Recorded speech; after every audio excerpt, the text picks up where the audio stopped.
Hello students, स्वागत है आप सभी का ऑनलाइन क्लासेस में।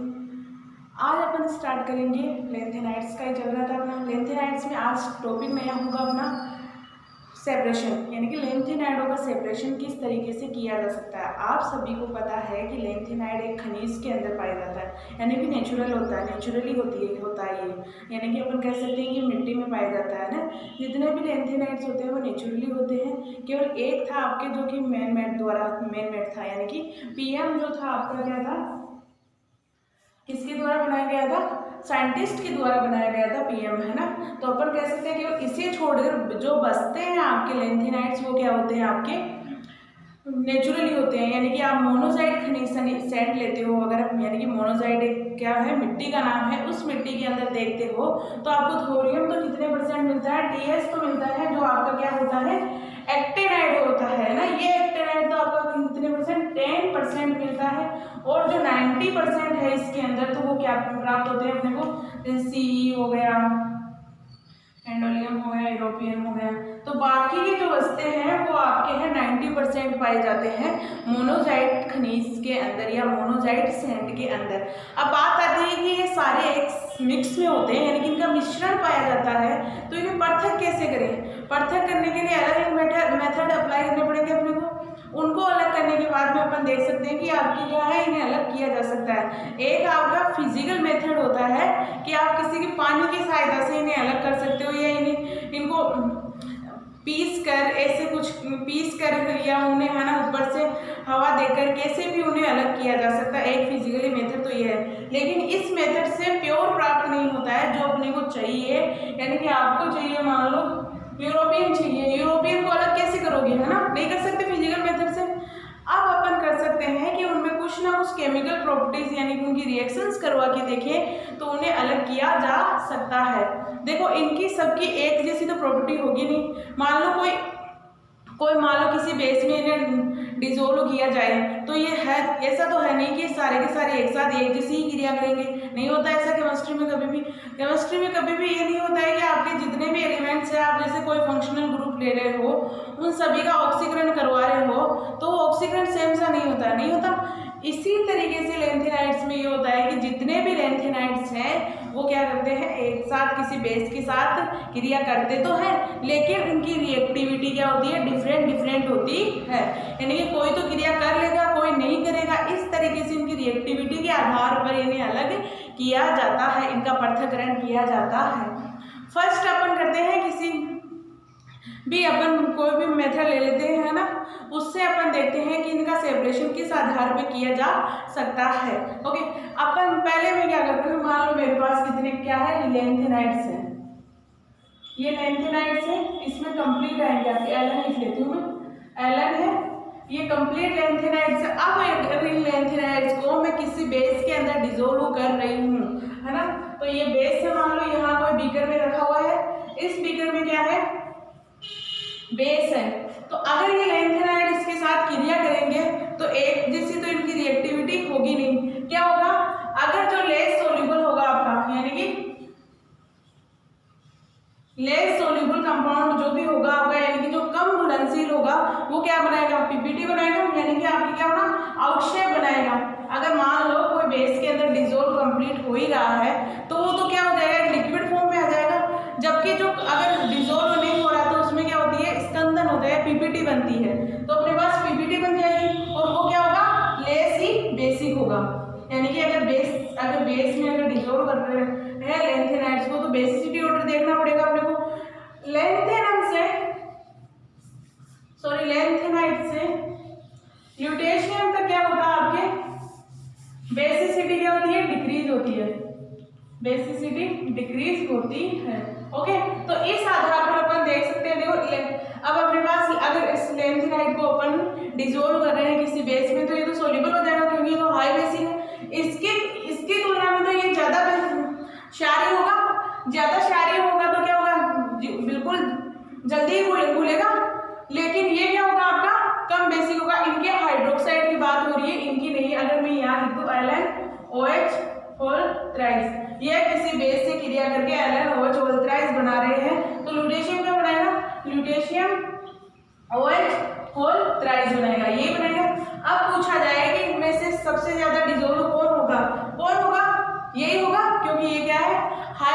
कंपाउंड है जो डिसॉल्व सबसे ज़्यादा हो जाता है।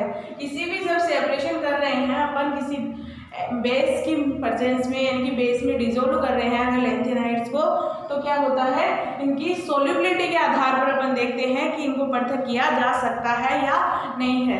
एक बार अच्छे से बता देती हूँ किस तरीके से किया अपन ने।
अब मैंने क्या किया, लैंथेनाइड्स को बेस की प्रेजेंस में रिएक्शन करवाते हैं तो दो तरीके से अपने को दो तरीके के सॉल्यूशन प्राप्त होते हैं।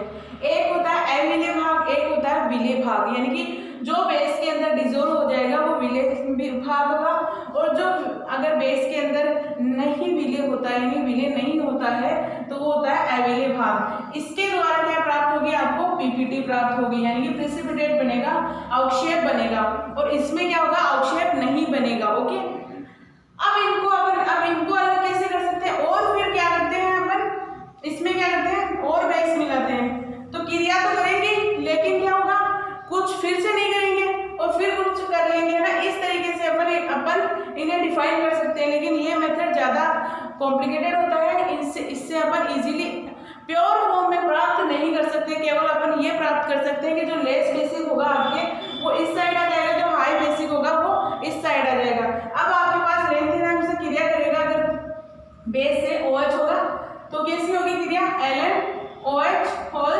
राइज होगा। ओके, तो ये होता है आपका हाइड्रोक्सिल कंपाउंड हो गया आपके पास, यानी कि बेस से क्रिया करने के बाद LnOH होल राइज बना लेता है। अब आपको बस केवल इसमें एक बात ध्यान रखनी है कि इसके अंदर बेसिसिटी ऑर्डर किस तरीके से होगा। आपने जब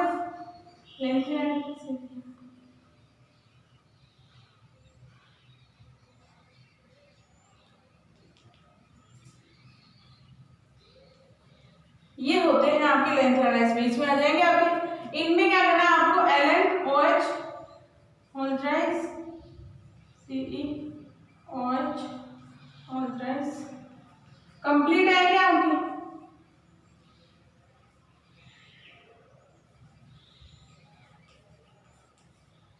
इस तरीके के आपके क्या बनाएंगे, कंपाउंड्स बनाएंगे, है ना।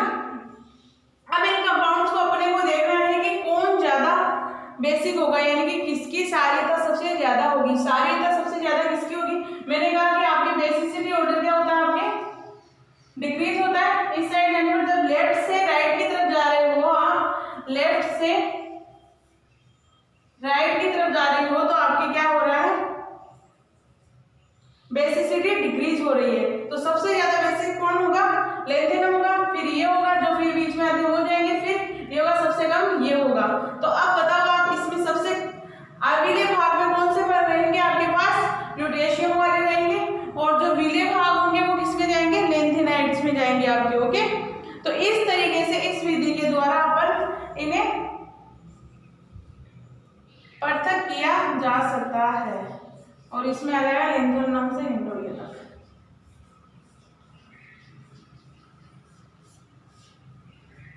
ओके, अपन इजीली इससे बेस की प्रेजेंस में रिएक्शन करवाने को देख सकते हैं और इन्हें पृथक किया जा सकता है।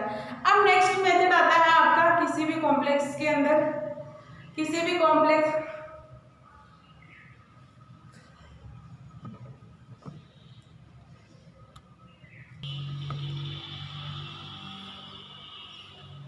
आपको अब ऑर्डर नहीं बता देती हूँ कि किस तरीके से, अगर आपके पास साइज होगी इसमें।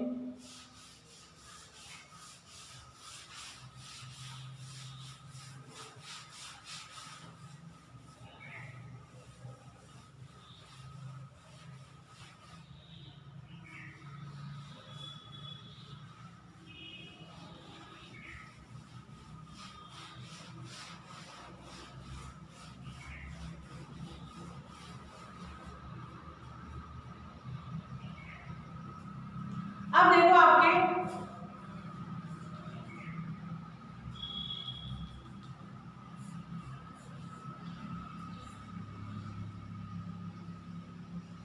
ओके, ये है आपके लेंथेनाइड्स। इन लेंथेनाइड्स में आपको देखना है कि इनका बेसिसिटी ऑर्डर किस तरीके से होता है। अगर आप इस तरफ जा रहे हो तो आपकी क्या होगी, साइज डिक्रीज होगी और बेसिसिटी भी डिक्रीज होगी। यही होता है इसका। जब लेंथ से रोटेशन तक जा रहे हो तो बेसिसिटी क्या होती है, डिक्रीज होती है। और किस कारण साइज डिक्रीज किस कारण होती है, जेड इफेक्ट के कारण। जेड इफेक्ट इंक्रीज होता है और आपकी साइज क्या होती है, डिक्रीज होती है। इस तरीके से जब अपन किसी लेंथ, अब इसमें सोल्युबिलिटी भी देखनी होगी। सोल्युबिलिटी क्या होती है, वो भी डिक्रीज होती है आपकी।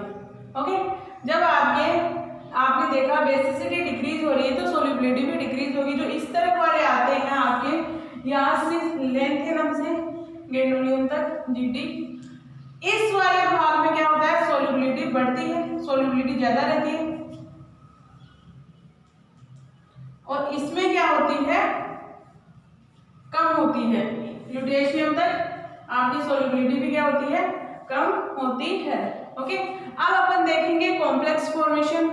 कॉम्प्लेक्स फॉर्मेशन से अपन किस तरीके से लेंथेनाइड्स को अलग कर सकते हैं।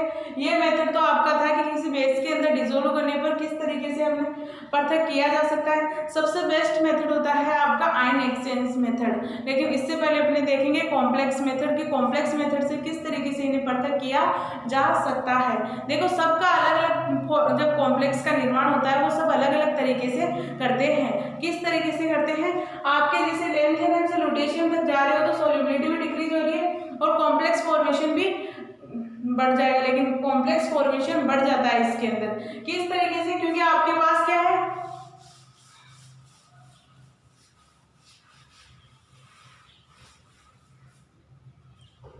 अगर EDTA के साथ इनकी रिएक्शन करवाई जाए, EDTA, ये क्या है, ethyl diamine tetra acetic acid, है ना, यही है एसिटिक एसिड। इसकी कैसे होती है, NH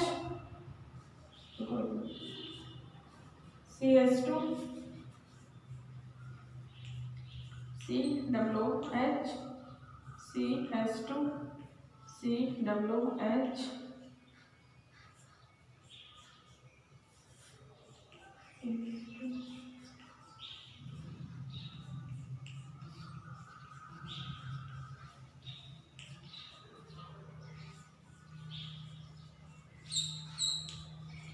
ये आपका होता है EDTA। EDTA के अंदर डोनर साइड कितनी होती है, 6 साइड होती है। एक साइड ये नाइट्रोजन वाली और एक अगर इनमें से H हटा दिया जाए तो माइनस चार्ज आएगा। माइनस चार्ज क्या होता है, जब किसी स्पीसीज पे अगर चार्ज आ जाता है तो वो क्या करना चाहती है, अपना चार्ज डोनेट करना चाहती है, यानी किसी न किसी तरीके से न्यूट्रलाइज होना चाहती है। अगर पॉजिटिव चार्ज आ जाता है किसी भी स्पीसीज पे, वो क्या करना चाहती है कि उसे इलेक्ट्रॉन मिले। लेकिन इस पे क्या है, आपके नेगेटिव चार्ज है तो ये क्या करेगी, देना चाहेगी। तो ये डोनर साइड हो गई। तो EDTA के अंदर आपकी कितनी साइड होती है, डोनर 6 साइड होती है, 1 2 3 4 5 और ये 6 साइड होती है डोनर साइड। अब आपके जब कॉम्प्लेक्स फॉर्मेशन की बात आती है, जब ट्रांजिशन एलिमेंट्स और यानी कि डी ब्लॉक के एलिमेंट्स और ए ब्लॉक के एलिमेंट्स की तुलना की जाती है कि किसमें सबसे ज्यादा कॉम्प्लेक्स का फॉर्मेशन होगा, यानी कि उसमें संकुल का निर्माण किसमें सबसे ज्यादा होगा। तो किसमें होता है, आपके लेंथेनाइड्स के अंदर कॉम्प्लेक्स का फॉर्मेशन सबसे ज्यादा होता है डी की तुलना के अंदर। अगर डी ब्लॉक मेटल्स की तुलना की जाए लेंथेनाइड के साथ तो सबसे ज्यादा कॉम्प्लेक्स फॉर्मेशन होता है लेंथेनाइड्स के अंदर। ओके, क्यों, क्योंकि आपके डी ब्लॉक के एलिमेंट्स में क्या होता है कि केवल 6 कोऑर्डिनेशन नंबर, 6 कोऑर्डिनेशन नंबर तक के कॉम्प्लेक्स का निर्माण हो सकता है। लेकिन आपके जब लेंथेनाइड्स की बात आती है तो लेंथेनाइड्स के अंदर 12 रोडिनेशन 15 16 कितने भी यानी कि बहुत ज़्यादा कॉम्प्लेक्स फॉर्मेशन होता है। तो इनके कॉम्प्लेक्स सबसे स्थायी भी होते हैं, है ना। तो कॉम्प्लेक्स फॉर्मेशन निर्माण के लिए इसमें क्या होता है, ये तो आपके क्या हुए EDTA के साथ रिएक्शन। अगर आपके पास मान लो NO2 के साथ रिएक्शन करता है कोई भी लेंथेनाइड NO2 के साथ, तो ये है ना NO2 है आपके डी ब्लॉक के एलिमेंट्स में तो एक दंतुक की तरह बिहेव करता है, एक दंतुक होता है। लेकिन जब आप लेंथेनाइड्स में इसकी रिएक्शन करवाते हो तो द्विदंतुक की तरह व्यवहार करता है। क्यों? क्योंकि आपके पास डी ब्लॉक के एलिमेंट्स की क्या होती है, साइज कम होती है, जबकि लेंथेनाइडों की साइज सबसे ज्यादा होती है। ओके, ये कारण होता है। अब बात आती है अपन EDTA के साथ अगर लेंथेनाइड्स की रिएक्शन करवाते हैं तो क्या होता है, इनमें कॉम्प्लेक्स फॉर्मेशन अलग अलग होगा। क्योंकि मान लो अपन पढ़ तो अलग ब्लॉक रहे हैं, लेकिन क्या एक ब्लॉक के अंदर सारे कॉम्प्लेक्स एक जैसे बनेंगे, यानी कि एक ही समान बन जाएंगे। किसी को ज्यादा टाइम लगेगा, किसी को कम टाइम लगेगा, है ना। इनकी रिएक्टिविटी सबसे अलग अलग है। अगर EDTA की रिएक्शन इसके साथ करवाई जाए तो जब रिएक्टिविटी अलग आएगी और इसकी करवाई जाए तो इसकी कम आती है। यानी कि आपके कॉम्प्लेक्स फॉर्मेशन की बात की जाए, यानी तो यहाँ क्या होती है, आपके इंक्रीज होती है। कॉम्प्लेक्स फॉर्मेशन की बात आती है तो आपके लेंथेनम से लुटेशियम जाने पर इंक्रीज होती है। ओके, ये याद रखना, क्योंकि लेंथेनाइड के साथ अगर किसी की क्रिया करवाई जाती है EDTA की, तब क्या होगा, आपका कॉम्प्लेक्स फॉर्मेशन में क्या है, टाइम लगेगा।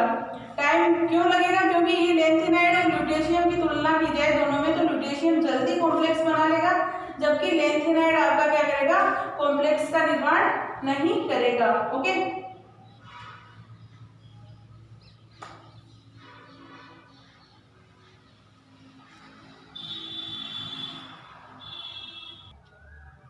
अब अपन देखेंगे इनके कॉम्प्लेक्स फॉर्मेट से EDTA पर क्या फर्क पड़ता है, EDTA के साथ कैसे रिएक्ट कर पाता है। ओके,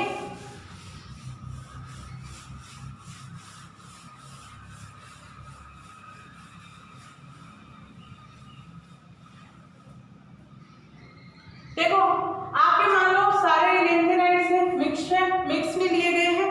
LN का मतलब ये होता है कि जो आपके कंप्लीट लेंथेनाइड्स है वो है। अगर मैं इनके साथ EDTA के साथ रिएक्शन करवाती हूँ, EDTA के साथ रिएक्शन करवाती हूँ तो क्या होगा, सबसे पहले तो वो कॉम्प्लेक्स बनाएंगे जो जल्दी क्या कर लेते हैं, अपना कॉम्प्लेक्स का निर्माण कर लेते हैं, यानी कि संकुल बना लेते हैं। तो सबसे पहले संकुल निर्माण कौन करेंगे, आपके बताया गया है कि कॉम्प्लेक्स फॉर्मेशन की क्या होती है, इंक्रीज होता है। तो आपके EDTA वगैरह अगर कॉम्प्लेक्स बना लेते हैं, मान लो ये ल्यूटेशियम बना लिया आपने, है ना, YB बना लिया, पेट्रोलियम होलियम भी बना लिया, जो ये क्या करेंगे, कॉम्प्लेक्स का निर्माण इजीली कर लेंगे। यानी कि सबसे पहले कॉम्प्लेक्स का निर्माण कौन करेंगे, ल्यूटेशियम, यानी कि जो पीछे वाले कंपाउंड्स है आपके लेंथेनाइड्स हैं, वो सबसे पहले EDTA के साथ रिएक्शन करके कॉम्प्लेक्स का फॉर्मेशन कर लेंगे। अगर फिर वापस से ये क्या हो जाएगी, इनकी PPT प्राप्त हो जाएगी, है ना। रिएक्शन कर ली, इन्होंने क्या किया, रिएक्शन करके कॉम्प्लेक्स का फॉर्मेशन कर लिया, फॉर्मेशन हो गया, फॉर्मेशन होकर ये PPT यहीं तक रुक जाएगी, है ना। फिर आते हैं जो आपके रह जाते हैं कंपाउंड्स, वापस से उनकी EDTA के साथ रिएक्शन करवाई जाती है, तो फिर से वो क्या करेंगे, कॉम्प्लेक्स का फॉर्मेशन, जैसे लेंथेनम हो गया, सीरियम हो गया,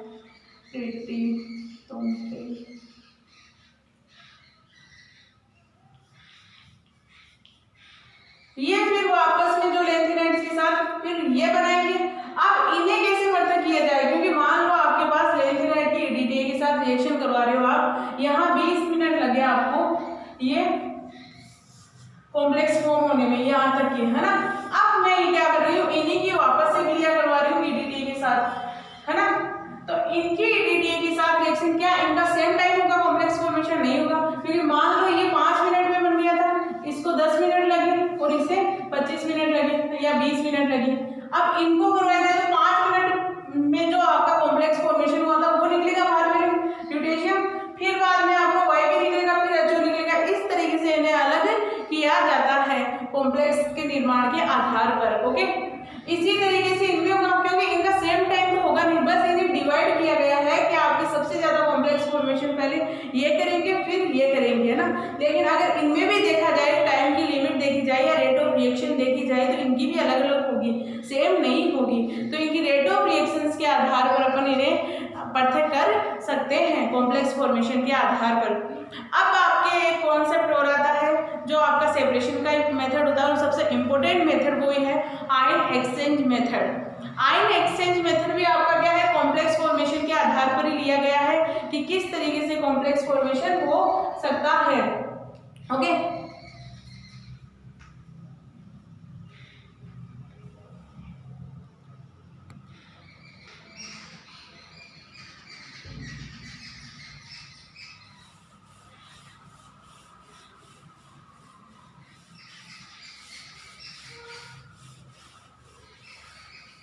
अब नेक्स्ट मेथड है आपका आयन एक्सचेंज मेथड है, सबसे इम्पोर्टेंट है और ये सबसे बेस्ट होगा, यानी कि मोस्ट फेवरेबल आपका अगर माना जाए कि सेपरेशन मेथड कौन सा है, वो आपका आयन एक्सचेंज यानी आयन विनिमय।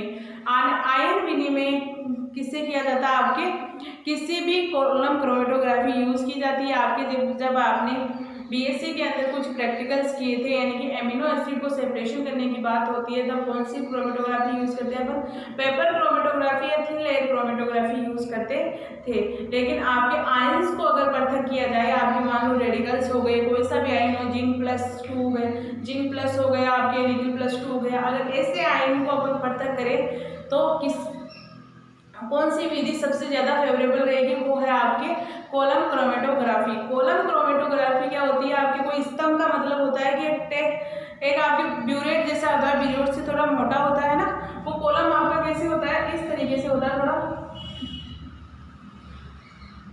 कांच का या प्लास्टिक का, कैसे भी हो सकता है।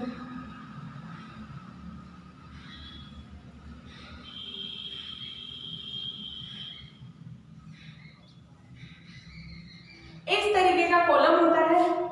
इस कॉलम में क्या होता है कि अपन क्या फिल करते हैं, इसके अंदर रेजिन। रेजिन में कौन सा, डोवेक्स 50।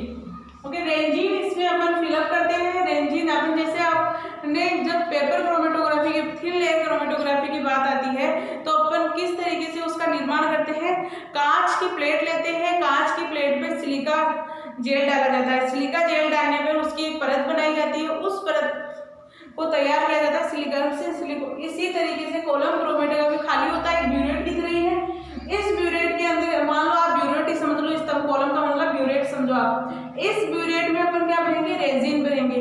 रेजिन के साथ साथ अपन क्या करेंगे, इसके अंदर आपके जो लेंथेनाइड्स है उनका पृथक्करण करने के लिए उनका एक्वस सॉल्यूशन लेंगे, लेंथेनाइड्स का एक्वस सॉल्यूशन लिया जाता है, प्लस रेजिन हो जाएगी। रेजिन इनमें अब जो फिलअप किया